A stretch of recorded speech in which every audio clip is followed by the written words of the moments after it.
The Alpha King's legendary steel has never broken in 1,000 battles, but it just shattered like glass the second a lowly Omega touched the dying prince.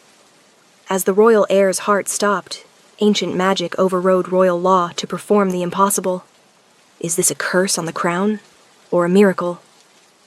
The courtyard was silent except for the rain. It fell in sheets, turning the ancient stones slick with water and something darker, the scent of poison, of dying magic, of a kingdom holding its breath. King Aldrich Thorn stood in the center of that silence, a monument carved from grief and iron will. His armor, black as a starless night, ran with rain. His dark hair was plastered to his face, but his hands were steady as they gripped the hilt of Moonsever, the blade that had never failed him. The sword gleamed even in the gray light. Forged 1,000 years ago in Dragonfire, blessed by the first Alpha King, it was more than steel. It was legacy. It was law. It was the instrument of mercy when mercy was all that remained. And mercy was all that remained now. On the stones before him, wrapped in crimson silk already soaked through with rain, lay his son, Prince Cassian, 8 years old, golden-haired, eyes like summer sky, now closed and sunken. Skin gray, lips blue, breath coming in shallow, rattling gasps that tore through Aldrich's chest worse than any blade ever had. Nightshade, wolf's bane, hemlock. A poison cocktail meant to kill slowly, painfully, irreversibly. And it was working. The court physicians surrounded them in a semicircle, their robes heavy with rain, their faces grave. Just behind them stood the royal guard, motionless as statues. Beyond them, the nobles of the court, those who had been summoned to witness this terrible necessity. "There is no cure, Your Majesty." The head physician, Master Aldous, spoke with the careful tone of a man delivering a death sentence to someone who could kill him for it. "The poison has reached his heart.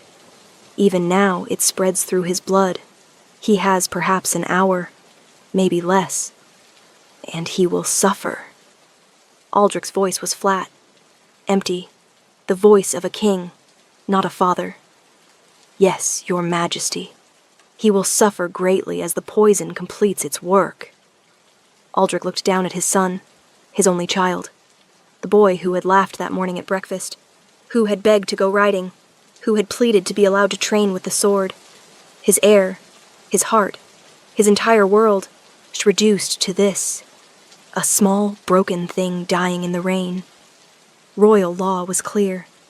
When poison claimed a member of the blood, when there was no cure and no hope, the Alpha King himself must grant the mercy stroke. It was his duty, his burden, his right. Only the royal blade could end a royal life with honor. Only Moonsever, blessed and ancient, could cut the thread without severing the soul's passage to the moon goddess. Aldrich raised the sword. The blade caught what little light remained, turning it into cold fire. "Moon goddess, receive him," Master Aldous intoned. "By steel and mercy, by blood and law." "No!" The scream shattered the ritual. Everyone turned. A figure burst through the line of guards, small, hooded, moving with desperate speed. "Seize them!" one of the guards shouted. But the figure was already past, it already sliding on the wet stones, already falling to their knees beside the dying prince. The hood fell back. A girl.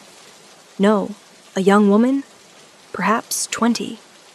Soaked through, hair plastered to her face, simple servant's dress marking her as... "Omega," someone breathed. Disgust and shock mingled in the word. She didn't seem to hear. Her hands were already on Prince Cassian, pressing against his chest, his throat checking his pulse with the frantic precision of someone who knew exactly what they were looking for. "Get away from him." Aldrich's voice cut like ice. She didn't move.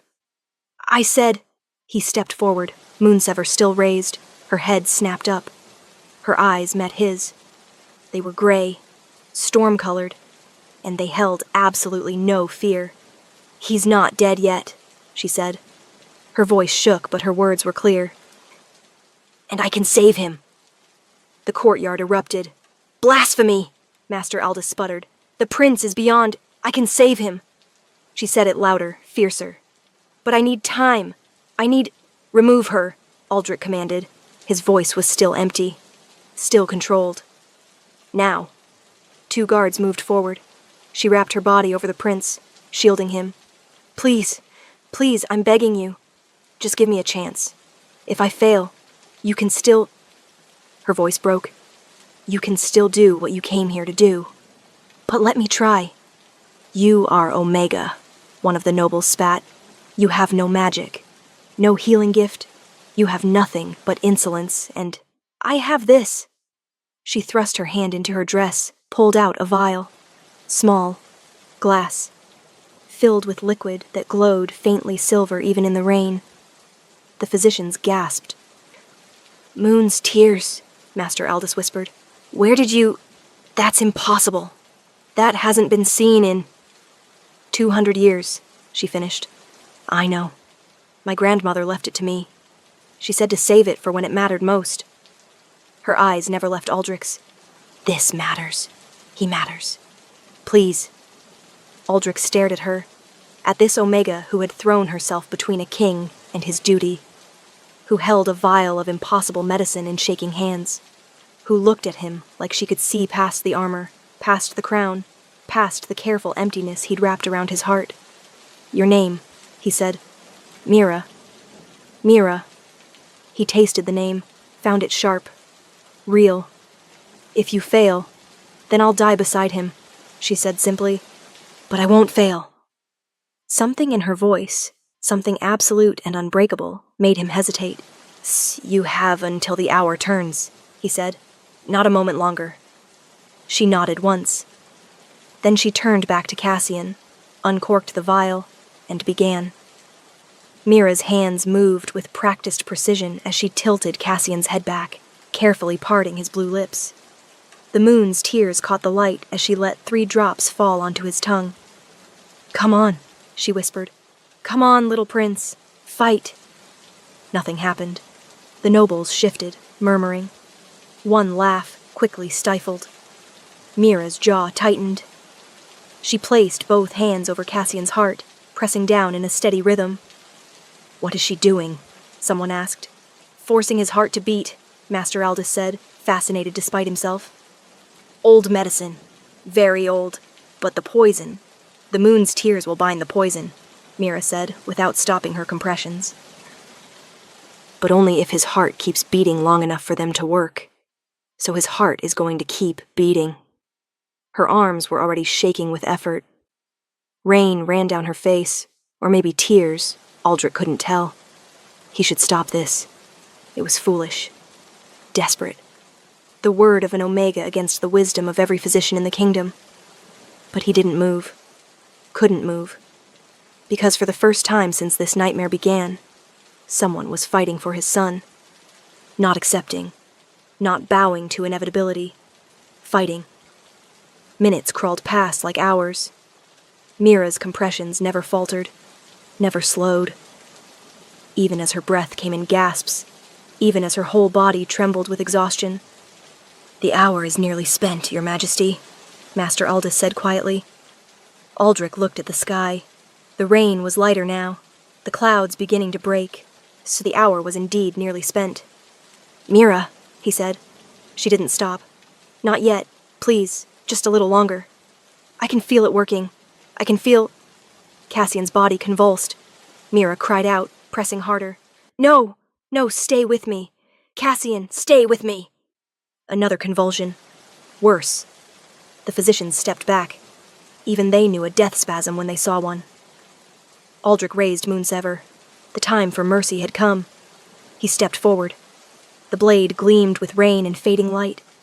"I'm sorry," he said, to Mira, to his son, to himself. He brought the sword down, and Mira threw herself across Cassian's body, her hands pressed against the boy's heart, her back to the descending blade. "No!" The sword struck. Not flesh, not bone. The blade hit the space where Mira's hands met Cassian's chest, hit the air above that point where an Omega's desperate love met a dying prince's failing heart, and shattered. The sound was like the world breaking.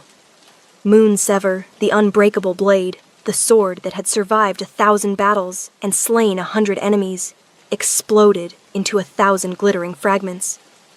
They hung in the air for one impossible moment, catching light like stars. Then they fell like rain, tinkling against the stones.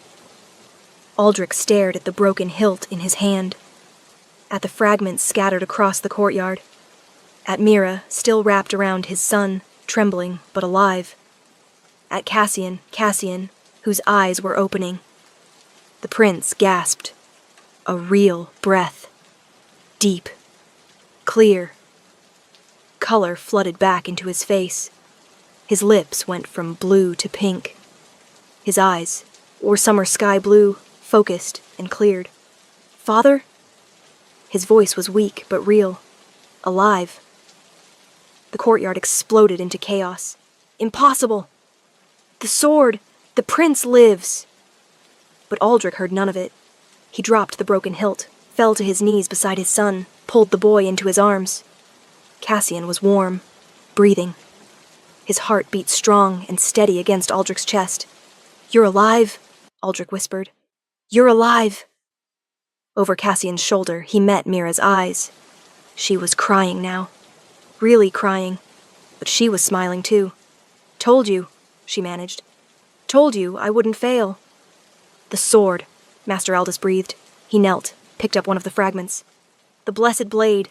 It broke. This is blasphemy!" Duke Corwin pushed forward, his face purple with rage. "The Omega has destroyed the royal blade. She saved my son." Aldrich's voice cut through the noise like a blade. The blade he no longer had. "She did what every physician in this kingdom said was impossible." He stood, still holding Cassian, and looked at Mira. Really looked at her. Soaked, exhausted, trembling from effort and fear. Her simple dress torn. Her hands bleeding. He saw now, bleeding from where the sword fragments had cut her when they fell.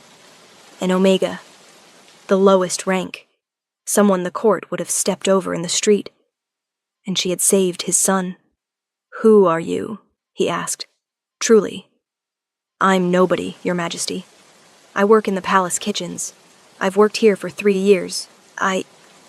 She swallowed. "I've watched Prince Cassian in the gardens sometimes, when I had spare moments.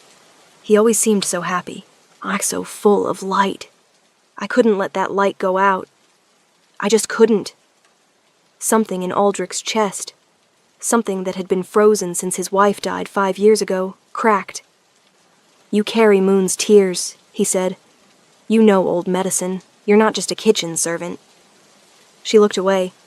"My grandmother was a healer, before the laws changed, before Omegas were forbidden from practicing medicine. She taught me in secret. Said the old knowledge shouldn't die just because the laws said it should." "Illegal," Duke Corwin sneered. "Practicing forbidden arts. Destroying the royal blade. She should be—" "Honored," Aldrich interrupted. His voice was quiet, but absolute. "She should be honored as the savior of the Crown Prince." Silence. "Your Majesty," Master Aldous said carefully. "The sword, the breaking of Moonsever. There will be questions. Superstitions. Some will call it a curse. An Omega's touch destroying the blessed blade. Or a miracle," Aldrich said. He looked at the fragments scattered across the wet stones. Perhaps the blade broke because it recognized something greater than itself. Perhaps it broke because mercy was no longer needed. He looked at Mira. Perhaps it broke because its purpose was fulfilled. "That's not," Duke Corwin started. "Enough." Aldrich's alpha command rolled through the courtyard. Everyone fell silent. "My son lives. That is what matters. Everything else, the sword, the laws, the questions, we will address in time. For now." He gestured to the guards. "Escort Lady Mira to the guest quarters. See that she is given dry clothes, food, and rest. Lady?" Mira's eyes went wide. "You saved the Crown Prince," Aldrich said. "That makes you worthy of honor. Or do you refuse it?" "No, Your Majesty, I just—" She looked at Cassian, who was watching her with bright, curious eyes. Is he really going to be all right? Thanks to you? Yes. The moon's tears bound the poison. He'll need rest, but he'll recover fully. Master Aldous spoke with grudging respect now. You did what we could not. Cassian reached out from his father's arms. His small hand found Mira's. Thank you, he said simply. You saved me. Mira's tears came faster. Of course I did. You're too bright to let the darkness take. The boy smiled. Then his eyes closed, exhaustion claiming him. Take him to his chambers, Aldrich commanded. Master Aldous, attend him. I want him watched every moment. As the physicians carefully took Cassian, as the guards escorted a stumbling, exhausted Mira away, as the nobles slowly dispersed, still muttering about broken swords and impossible miracles, Aldrich stood alone in the courtyard. He knelt, picked up a fragment of Moonsever. The metal was cold in his hand. Dead. Where once it had thrummed with ancient magic, now it was just steel. Broken steel. He closed his fist around it until it cut his palm, until his blood ran over the fragment. His sword had broken. His legendary, blessed, unbreakable sword. And he found he didn't care, because his son was alive. 3 days passed. Cassian recovered quickly. The poison purged completely from his system. He asked for Mira constantly, wanted her to tell him stories, to sit with him, to explain how she'd saved him.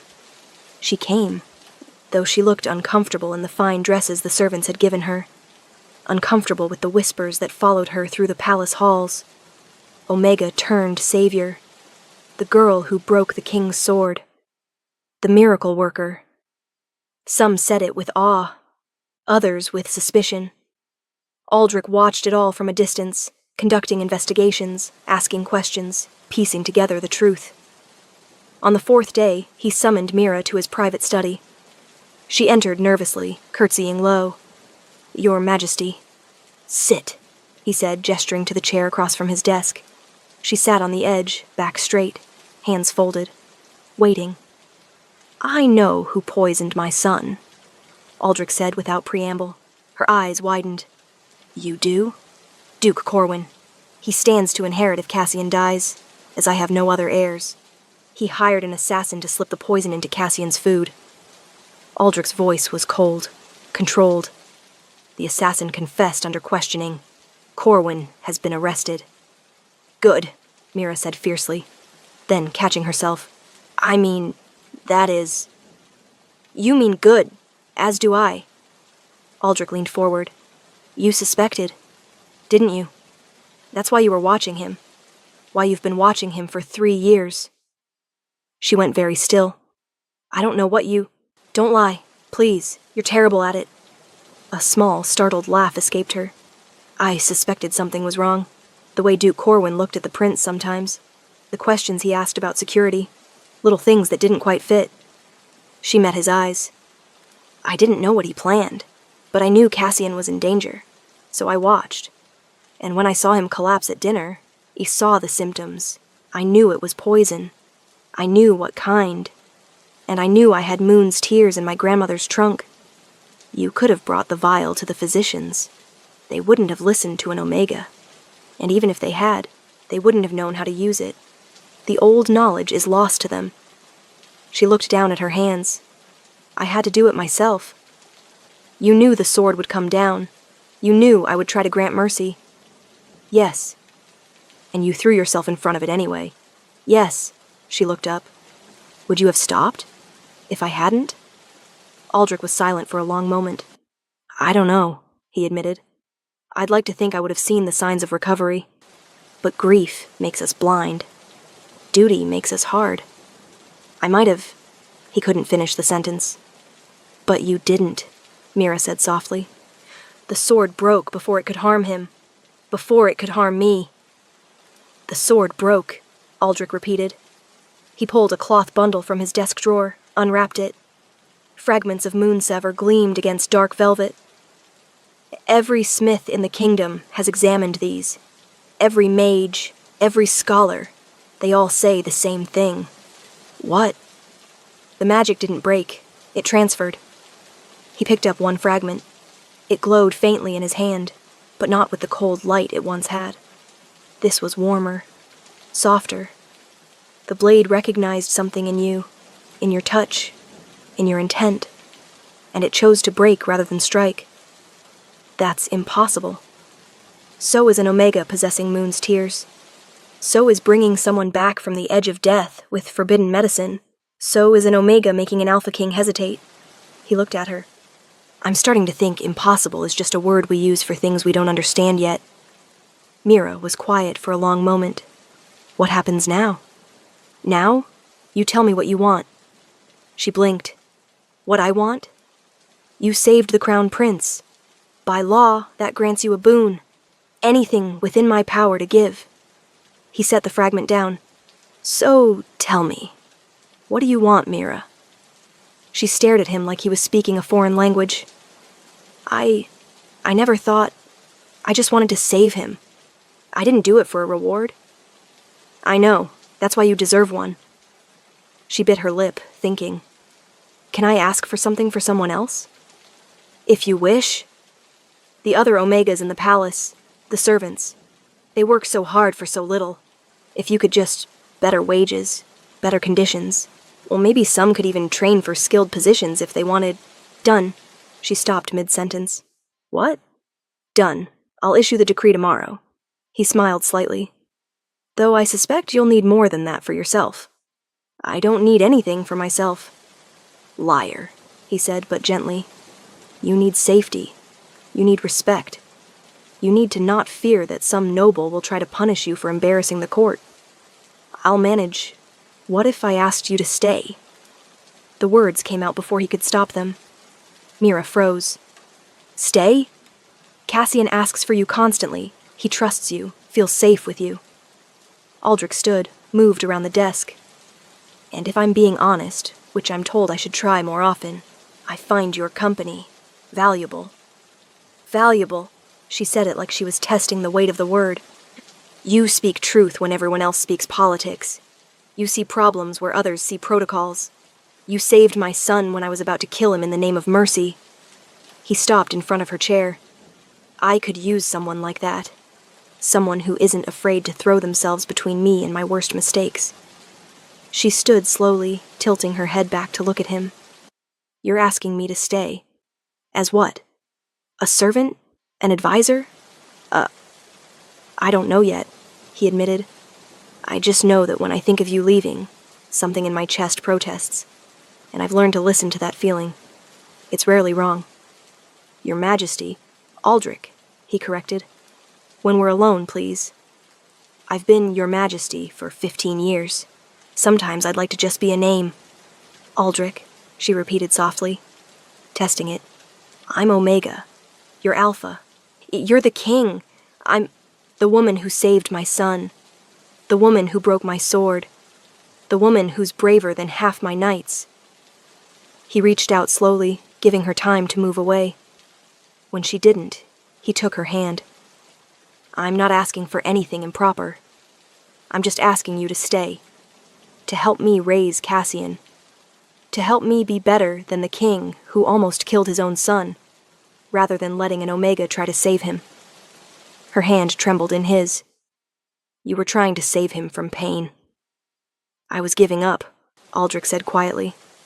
I was bowing to inevitability because that's what I was taught. What I've always done. But you fight inevitability.